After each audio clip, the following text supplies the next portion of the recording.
Hi, everybody. It's Chris here, and I thought I would take this moment to create a screencast that's going to emphasize sort of how we can go about using a calendar invite to help us connect and schedule our time together. So, my goal is to help improve our efficiency in communicating. So, especially in those times where we're not in the same building, or even if we are in the same building, but we're doing different things and we're just really not sure when each other is available for working together.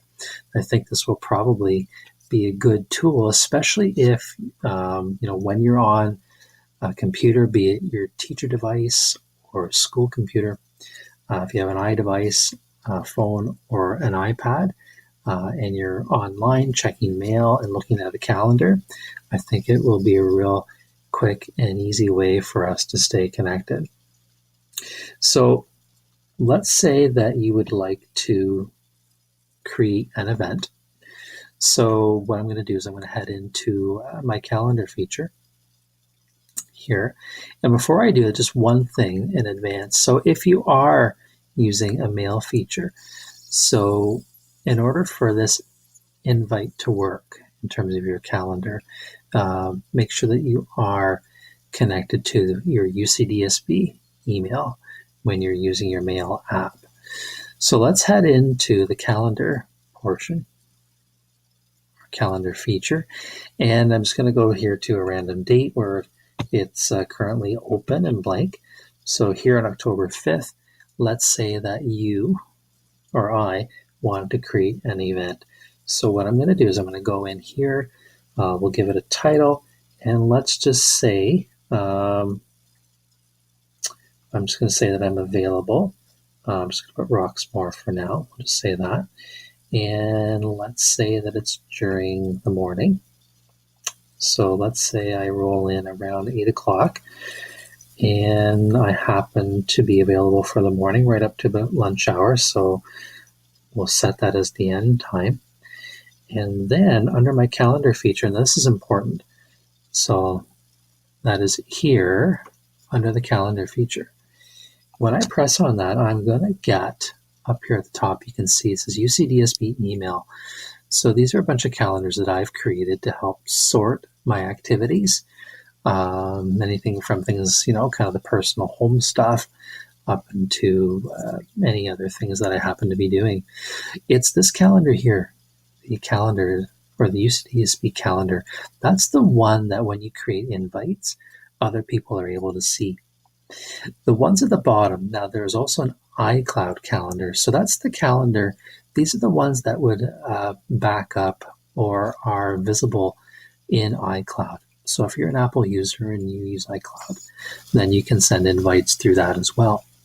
But keeping things in the realm of our Upper Canada email and calendar system. So I'm going to select calendar. So I'm just going to show you that I've done that and with the check mark here. Now let's head back and take a look at the rest of it. So under the portion that says invitees, here's what you can do is we can go into there and let's say, for instance, I already have a few names in here from some frequent contacts that I've had. So let's say that I want to let, Cynthia, Anne-Marie, and Tara know that I'm going to be at Roxmoor on October 5th and I'm there for the morning. So what I can do is I can add each one of them in there.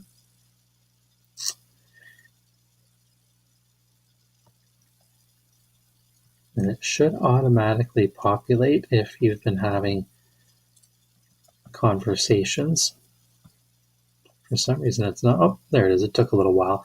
But you can add as many people to this, people you want to notify and let know that I'm going to be here at such and such a time. So let's just say that I have those two individuals there, and I'll click on Emery. So I'm going to press done up in the right-hand corner, and it shows you a list of invitees. What you can see here on the right-hand side is a check mark, and right now it's blank, or it appears kind of grayish in color. That will change color. So when I send the invite to the individuals, If they respond in terms of accepting that invite, then I will see a response. This will turn green. I'll also receive a notification in my email, okay? Or it will notify me on my phone if my notifications are enabled. I'm going to see that.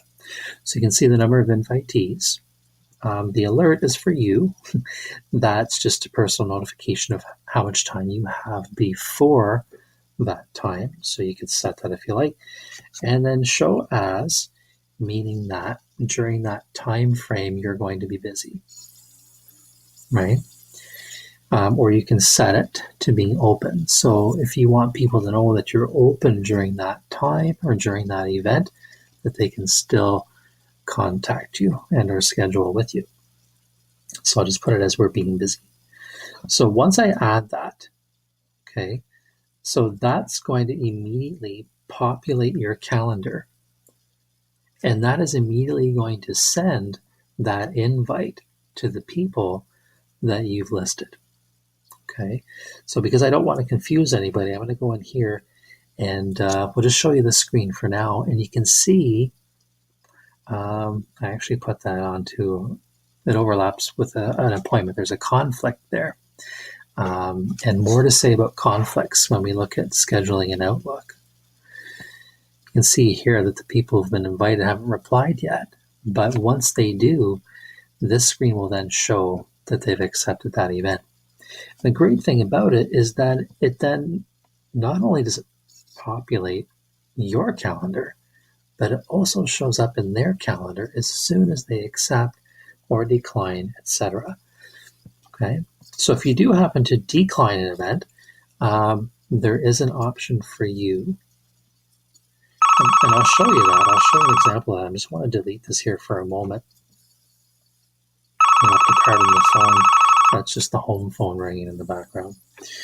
So let me show you one where I've had to accept a particular event. And let's see here. That's one I've created. Go back in here. Let's see what I can find. What's been happening here? Oh, there's one. Okay, let's do this one. So here you can see that was today at 9 o'clock. I had a meeting at Winchester Public School.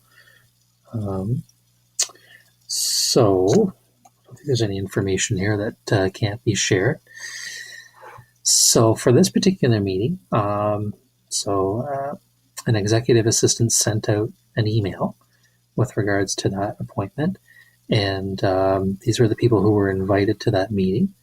And then when I received it, or first received it, I had to give a response to that. So what I did was I clicked accept. And as soon as I did that, it populated my calendar. So that appeared in the calendar, and it also showed here that I accepted. That indication then shows up in their calendar, and as well, it will show acceptance by email. If you do have some events where it's kind of a maybe or you have to decline, in some cases you can provide a response as to like a note to the organizer or the person who sent it out, just to indicate why you're not able to do that. And that might be good for us too if we're not able to see one another or connect with email efficiently, etc., and you're on the go. That would be a quick way to do it too. So I hope this screencast has been sort of helpful in terms of helping clarify some ways that we're able to connect to one another. And if you have any questions, by all means, speak with me or send me an email. And if you just want to try to test this out, feel free to send me an invite, even if it's just for a quick hallway conversation. Okay.